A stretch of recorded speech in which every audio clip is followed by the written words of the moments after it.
Hi, welcome to my shop, my messy shop. I wanted to bring you here today to show you a jig that I made for the table saw that helps with cutting through dovetails for drawers, for boxes, whatever you need to make that requires through dovetails. This is a two-part jig. Both parts are essentially cross-cut sleds, but this one, this piece of it is really the meat and potatoes of it. The other one is no more than a basic cross-cut sled, just with a curve cut at an angle. So I'm going to start with this half of the jig, since this is kind of the most important piece. As you can see, we've got two fences. Hopefully you can see the angle there.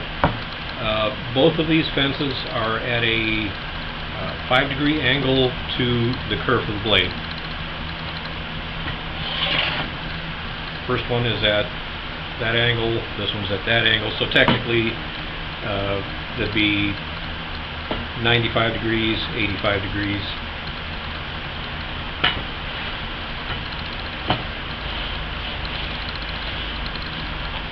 The main thing you want to be sure of with your workpieces is that they are flat and that they're square, or make sure that the ends are square. These are maybe not perfect, but they're close enough. These are just some scrap pieces I'm going to do this with. Normally I'd use 1x6 or 1x8. Today we're going to use a couple of resawn southern yellow pine pieces that are just scrap that I had laying around, just for demonstration. So I'm going to start with the pin board and using the pin jig. So what I'm going to do, actually I'm going to move you.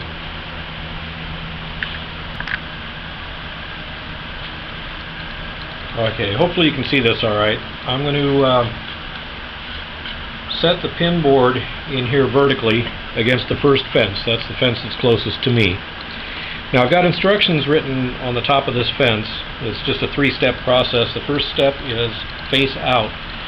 What that means is that the show face of the box, or the outside of the drawer you're making, you want to face away from you and placed against the opposite side of that fence. Then the next step, step 2, is for the half pins, and those are the outside pins of the pin board. You start with the left side of the board, and then do the right. I'll show you that in just a second here.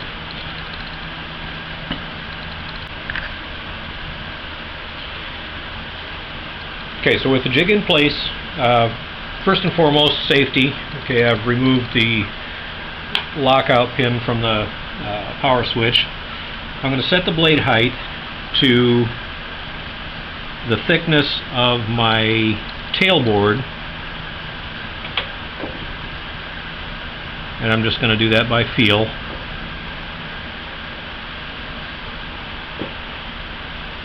If it's a little bit proud, that's okay. That's not going to hurt anything. You just want to make sure that it's not below the thickness of the tailboard, because that's going to require a lot of sanding or planing afterwards. So that's just a little bit proud of the thickness. My blade's at 90 degrees, and I'm about ready to make my first cut. Okay, I'm ready to make my first cut, and just a word about that. I normally don't do a lot of layout work on dovetails. I pretty much just eyeball it, put the half pins where I think they ought to be, and visually split the difference there. And that gives, I think, a more hand-cut look. It's not 100% symmetrical. If you want to do layout and make sure that your dovetails are perfectly symmetrical, go ahead and do that. I'm not going to demonstrate that here, because there are tons of videos that show how to do dovetail layout. So I just eyeball it. So again, face out, so my show face is facing away from me. I'm on the nearest fence to me, and if you can see this, I'm just kind of eyeballing where I want that first half pin to be on the left side of the board, holding it here. Now I don't know what it looks like on the camera, but I can promise you that my fingers are a very safe distance from the blade. So I've got it set in probably about half an inch from the edge of the board. That's where I want my half pin to be. I'm going to go ahead and make that cut.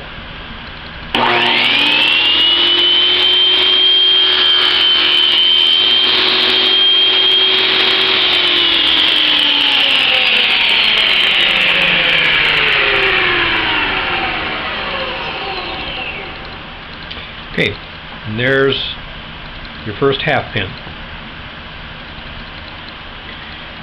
Now for the second cut, I'm going to use the far fence, and I'm going to cut on the other edge of the board, going about maybe half an inch.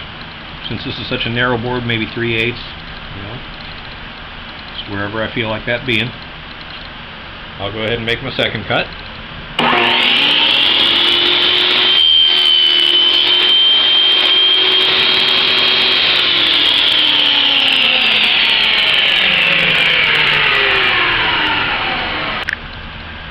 Okay, now I've got both half pins cut. Those are pretty thick half pins, but you know, for this is pine.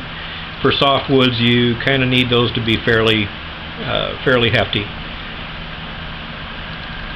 So those will work. Now the next step is to go ahead and cut my full pins, and I'll probably just do one in the center since this is only about a 3-inch wide board. So the Part 3 of the instructions here written on the top of the fence is for full pins, do the right side, then the left side. So I'm going to do, again with this board facing away from me, I'm going to cut the edge of the full pin on the right side first, then I'll come back, put it on the other fence, and cut the left side. Okay. So again, I'm just going to eyeball where I want that pin to be. This is going to be a fairly narrow pin. It's right there. I hope you can see that. We'll go ahead and make that cut on the right side, my right.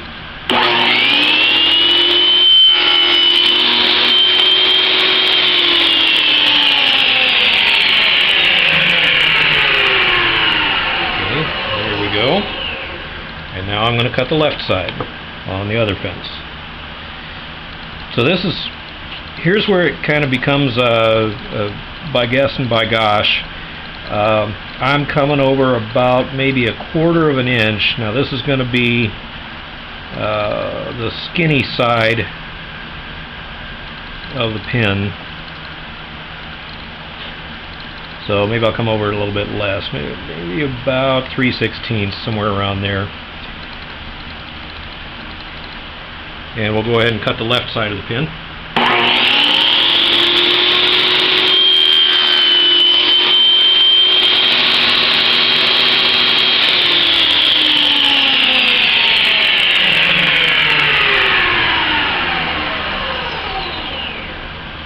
Okay, now you've got all of your pins cut. Now all you have to do at this point is to cut out the waist. Not a bad idea to mark your waist here to make sure you don't cut out the wrong area, because this does get confusing if you're not used to it.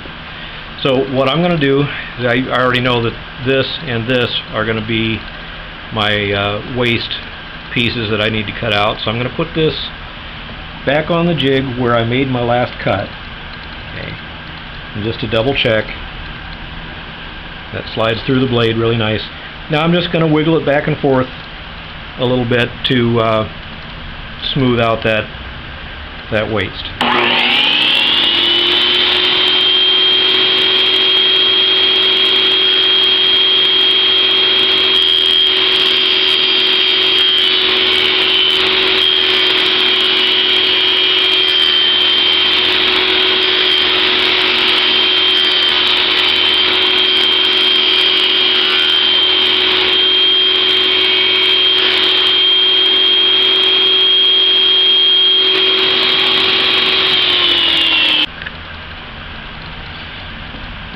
coming back now and putting it on the other fence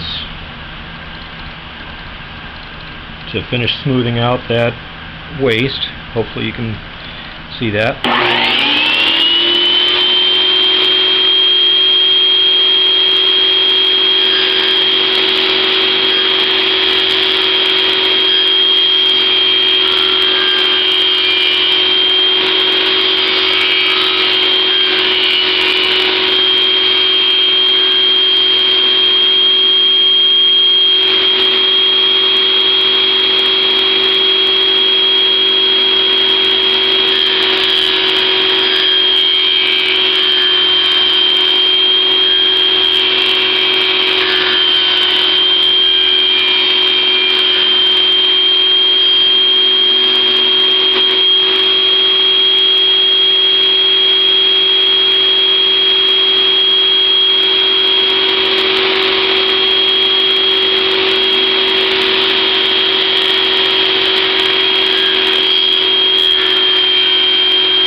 And there you've got your pinboard. So these sidewalls are automatically perpendicular. Your bottoms are very smooth. You take very, very little chisel work to polish those off and make them perfect.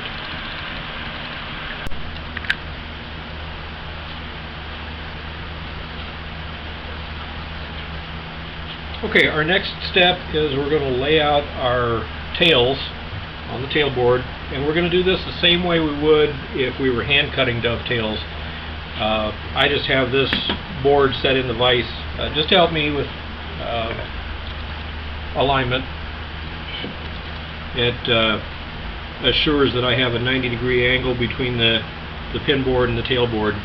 So all I'm going to do is line the pin board up on top of the tailboard, and I'll go ahead and mark my tails.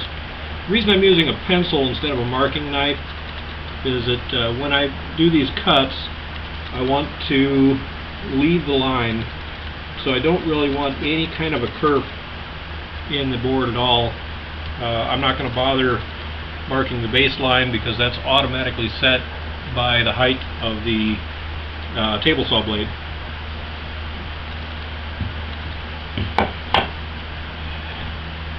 So there I've got the tails marked. I'm not worried about these little squiggly lines because those will sand out.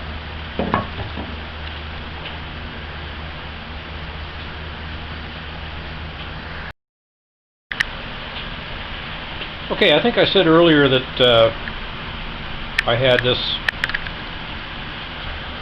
Okay, I've swapped out the jigs. I've now got the tail jig put on the table saw. I think I said earlier that I have these set for 10-degree dovetails, and that is incorrect. If I said that, I apologize. Should have said 5-degree. Interesting story about how I came up with 5-degree dovetails. It was purely by accident, really, and if you can see the writing on this particular jig, it does say 10-degree dovetail only. When I set this jig up, I mistakenly, I misread the bevel gauge on the table saw. I thought it was saying 10 degrees, and it was actually saying 5 degrees. So this should say 5-degree dovetail only, but I know that it's 5 degrees, so I don't bother to change it. Well, as you can see, this is really nothing more. Sorry about that. This is really nothing more than a straight cross-cut sled. And as I said earlier, the only difference really is that the blade is set at a 5-degree bevel, not the 10 degrees that I said earlier, but it's actually 5 degrees. And so consequently, the kerf cut in the sled itself and the front and back fences are 5 degrees. And that matches the angle that the fences on the pin jig were set at. So I didn't do, or I'm not going to do a video on constructing these because they're so basic, so simple. You should really be able to see how they're put together without too much difficulty. But you know, if you have any questions about it, feel free to contact me. I'd be happy to help you through it. So again, we want to set the blade height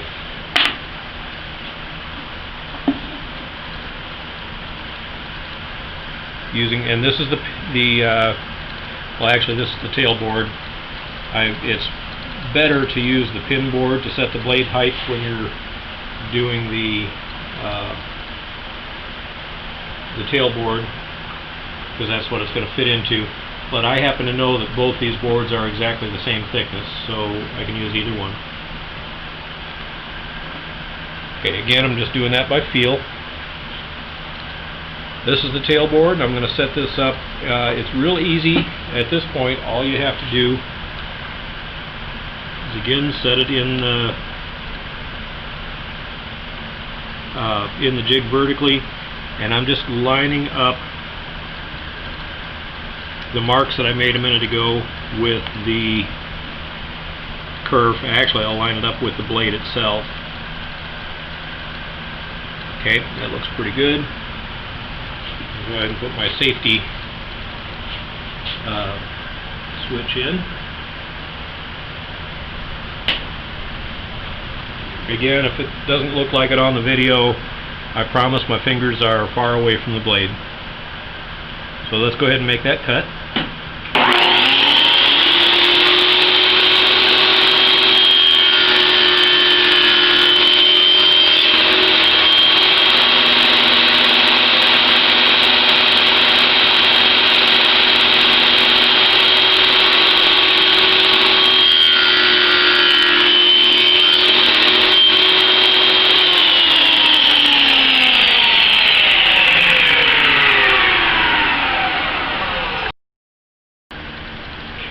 Okay, we've made the first cuts on the tail board, and I don't know if you can see it in the video or not, but we've tried to leave the line there.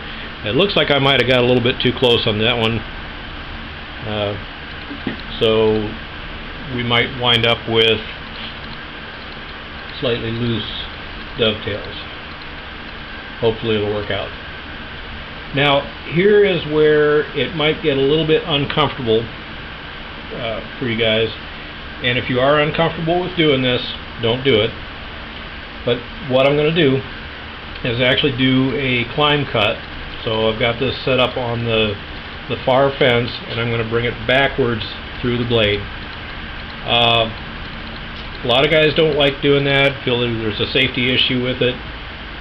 You do have to be extremely careful, and I will tell you right now, you will want to have some kind of full face protection on, or at the very least safety goggles, but I would recommend a full face mask, because the blade is rotating towards you and it is going to chip out pieces along here. So make sure you protect yourself, and again, if you don't feel comfortable doing this kind of cut, don't do it. There are other ways, and I'll just talk about that real quickly. The other way to do it is just to continue your dovetail markings around the other side of the board and continue to make those cuts on the near fence, so you're not doing a climb cut. To me, this is just more expedient. I know what the risks are in doing a climb cut with a table saw, and I'm comfortable with it, so I'm going to do that. Okay, here, I'll make the second.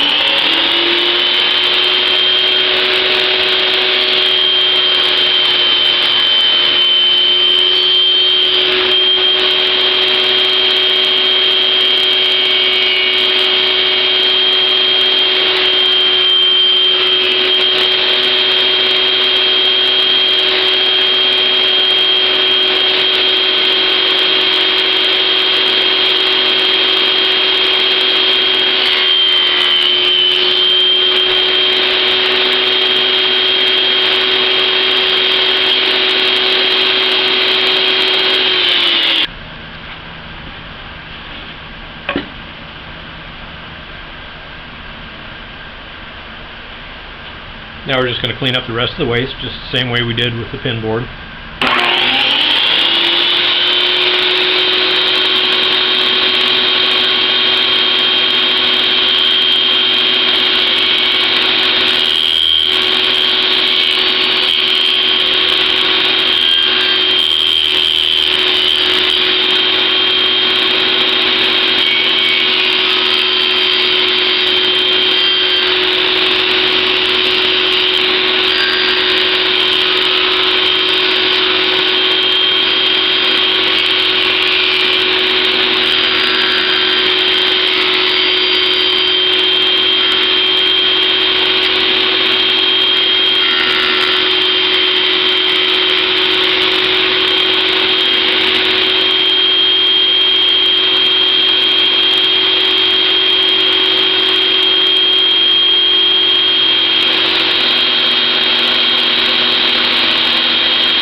Okay, it looks pretty good. I know that everything's square and at the same height.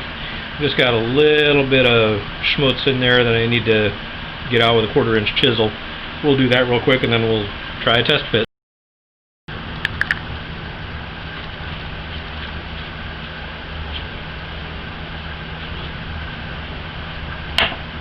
Okay, I cleaned up that little bit of waste off camera, and now we're ready to try a test fit. Here's the moment of truth.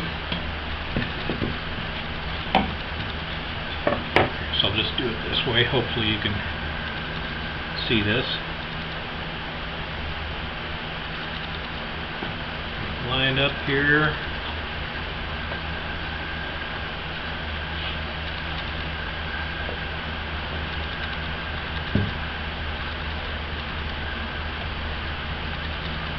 Okay. I was afraid it was going to be a little bit loose. It's not too bad. Probably just a little bit looser than I like to have, but once we get glue in there, it'll be just fine. It'll be plenty strong.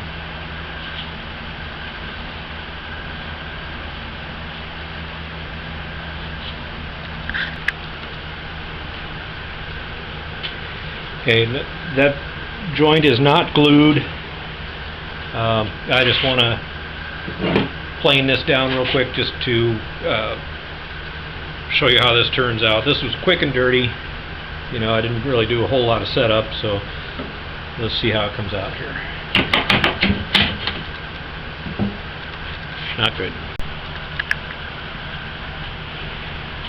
Okay, I just did a real quick and dirty.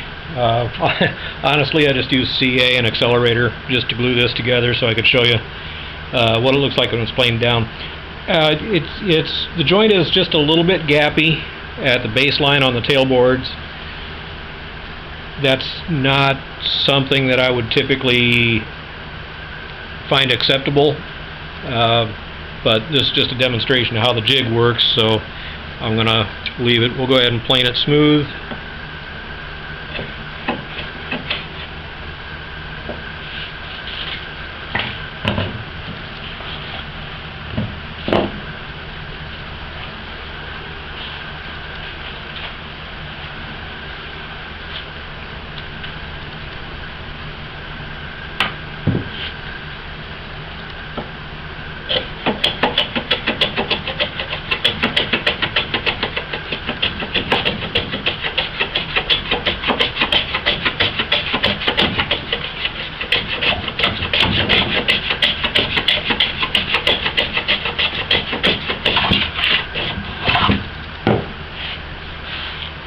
You can sand that if you want to.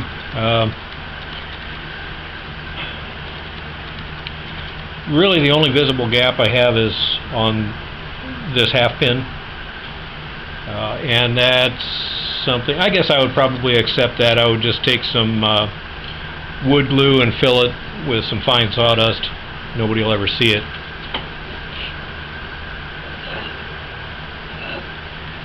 We'll do the ends of the tails now.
And there's your dovetail joint.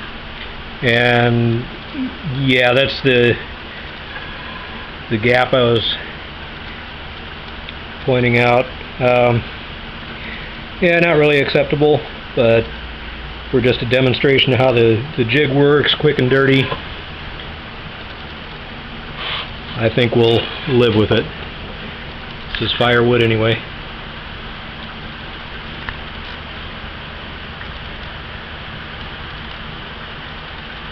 Thanks for watching.